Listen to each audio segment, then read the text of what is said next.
আসসালামু আলাইকুম ওয়া রাহমাতুল্লাহি ওয়া বারাকাতুহু। সম্মানিত দিনী ভাই বোনেরা, আমরা ইতিপূর্বে কয়েকটি পর্ব আলোচনা করেছি জাহান্নামের বিভিন্ন বিষয় সম্পর্কে।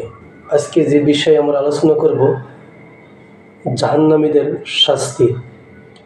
আল্লাহ তাআলা তার কোনো বান্দার উপর জুলুম করবেন না, বিধায় তিনি জাহান্নামকে বিভিন্ন স্তরে ভাগ করেছেন এবং স্তর ভেদে আযাবের তারতম্য সৃষ্টি করেছেন। আল্লাহ তাআলা বলেন, ইন্নাল মুনাফিকিনা ফিদ দারকিল আসফালি মিনান নার, নিশ্চয় মুনাফিকদের স্থান জাহান্নামের সর্বনিম্ন স্তরে। সূরা নিসা আয়াত নম্বর 145। মহান রব্বুল আলামিন অন্য আয়াতে বলেন,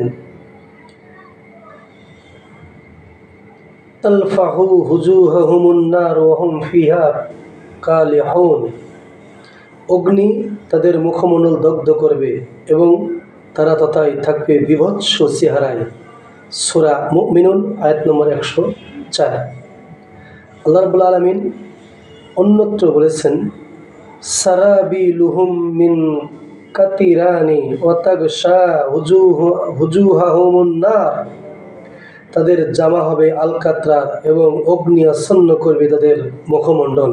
সূরা ইব্রাহিম আয়াত নম্বর 50। মহান রব্বুল আলামিন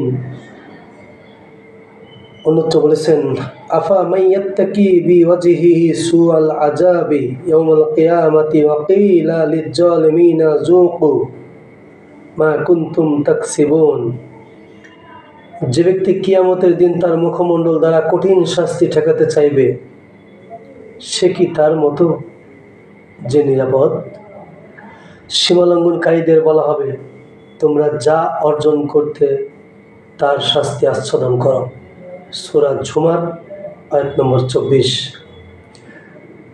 শুধু এটাই নাই, মহান রব্বুল আলামিন অন্য আয়াতে বলেছেন, ইয়াউমা তুকাল্লাবু হুজুহুহুম ফিন-নারি ইয়াকুলুনা ইয়া লাইতানা আতা'নাল্লাহা ওয়া আতা'না রাসূলা।